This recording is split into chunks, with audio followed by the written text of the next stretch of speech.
Olá, alunos, boa noite. Vamos dar continuidade à nossa videoaula 5. Nós estávamos falando sobre estratégia de diferenciação e falando do modelo Verril utilizado nessa estratégia. E falamos sobre a questão do valor na utilização dos processos de diferenciação, né?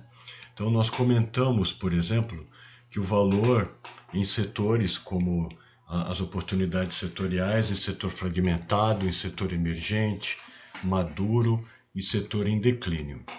E também falando das oportunidades que podem ser utilizadas com a estratégia de diferenciação em condições que o ambiente externo favorece, né? Então, como tendências ou modismos, né? Então, você tem uma tendência, uma situação atual e que isso pode gerar uma possibilidade de aproveitar essa oportunidade, né? Então, eu tenho aí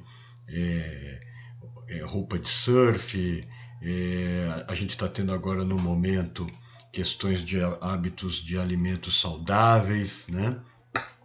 Temos também oportunidades em questões sociais, né? Como a utilização de cartões temáticos que colaboram com algum tipo de entidade em que uma parte da sua venda vai ser destinada a essa entidade.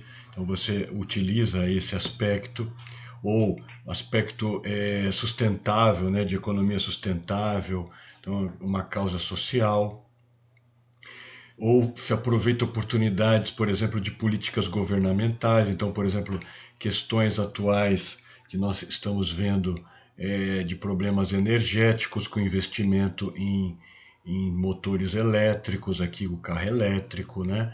Questões, por exemplo, de terrorismo, como investimento em raio-x em aeroportos, condições econômicas, né, atuais.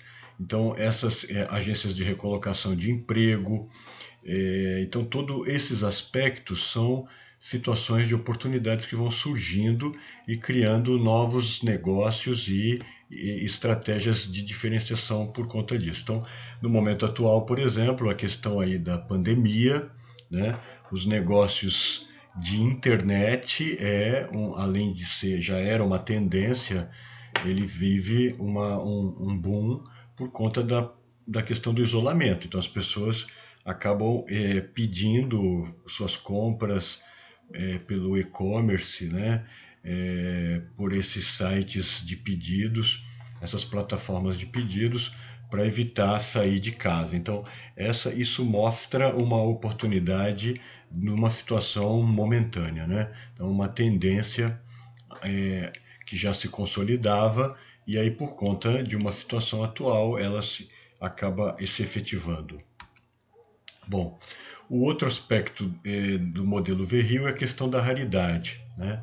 Bom, quando nós falamos sobre a questão da diferenciação, todo aspecto de diferenciação já se presume que existe uma estratégia de raridade, porque não existe uma estratégia de diferenciação com uma política onde várias empresas vão adotar a mesma ação diferenciada. Então, isso deixaria de ser uma diferenciação. Então, um produto ou algum tipo de serviço que utiliza em algum momento a estratégia de diferenciação, ela já parte do pressuposto de que é de alguma forma raro, né? Então, agora saber se essa estratégia está sendo bem realizada, bem consolidada do ponto de vista de diferenciação, é saber se existe por parte do cliente a aceitabilidade necessária para se pagar esse preço mais caro, né? Então, quando isso acontece, existe um maior volume de compras, é claro, também o preço praticado é um preço superior ao da concorrência. Então, aí, com certeza, a estratégia de diferenciação está sendo efetiva, está atingindo os seus resultados.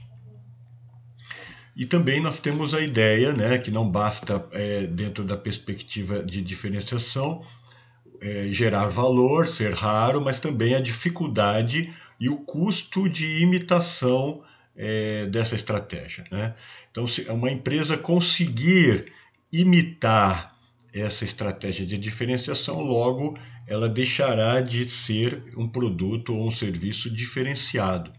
Então, a imitação ela vai, de alguma maneira, prejudicar se uma empresa conseguir utilizar as mesmas bases é, de diferenciação que a outra está utilizando, né?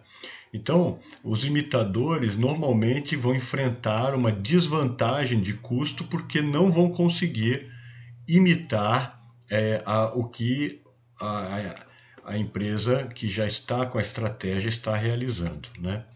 Então, normalmente, os custos acabam sendo elevados porque, né, essa empresa usa seus recursos e capacidades, consegue se diferenciar por algumas fontes que impedem a imitação.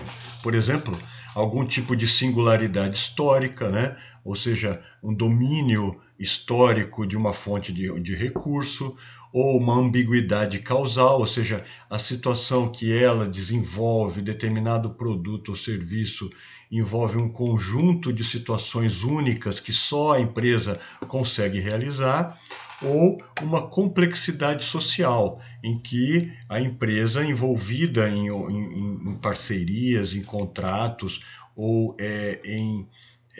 de alguma maneira desenvolve com outras empresas uma tal complexidade social de envolvimento que dificilmente uma empresa conseguiria imitar. Então, as bases da diferenciação envolveriam essas fontes que gerariam custos e que esses custos seriam tão altos e tão difíceis que dificilmente, né, um concorrente conseguiria imitar essa diferenciação, garantindo aí essa estratégia de diferenciação sendo uma vantagem competitiva sustentável. Então, a imitabilidade da diferenciação do produto, em relação ao produto, normalmente nós temos isso, né? Quando o produto é de fácil imitação, basta duplicar essas bases e aí a estratégia de diferenciação deixa de existir. Quando ele pode ser oneroso, ou seja, existe uma certa dificuldade de imitar, porque pode ser caro, então essas bases de diferenciação seriam um impedimento. Então, por exemplo, o mix de produto, a complexidade de se fazer determinado produto, vínculo com outras empresas, né?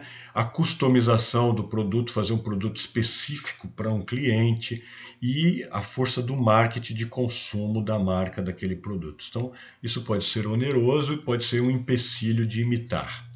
E geralmente oneroso, aí sim, é totalmente impossível de imitar, a concorrência não conseguirá imitar, é quando eu tenho uma conjuntura favorável para aquela organização, uma localização que é única para aquela empresa, a reputação que aquela empresa tem no mercado, isso é impossível imitar, seus vínculos internos entre as suas funções para que ela realize tecnologia, criar novos produtos, né? Os seus canais de distribuição que são únicos, são outras pessoas que já possuem algum tipo de vínculo com o mercado e os seus serviços de assistência técnica. Então, tudo isso geralmente é oneroso e aqui nós temos já uma imitabilidade quase que impossível, virando sim fonte de vantagem competitiva. Já aqui, né, pode ser oneroso, então dependendo da empresa ela pode até conseguir imitar, né? E aqui conseguiria imitar duplicando as bases das características do produto e aí assim conseguiria imitar, já não seria fonte de vantagem competitiva, né? Bom, outro aspecto da imitabilidade são os produtos substitutos que nós já vimos, né? O produto substituto ele tem como característica, né, em que ele pode atender de uma forma diferente à necessidade do cliente. Então, se isso acontece, se eu não tenho uma possibilidade, eu posso aqui gerar uma fonte de imitabilidade, reduzindo então a vantagem competitiva, né? Então, alguns substitutos podem ser óbvios, outros podem não ser tão óbvios. Então, se não há substitutos óbvios, né, concluímos que a imitação pela substituição será onerosa, ao menos no momento presente. E se a base de diferenciação for valiosa, outros tentarão imitá-lo por meio de duplicação ou de substituição.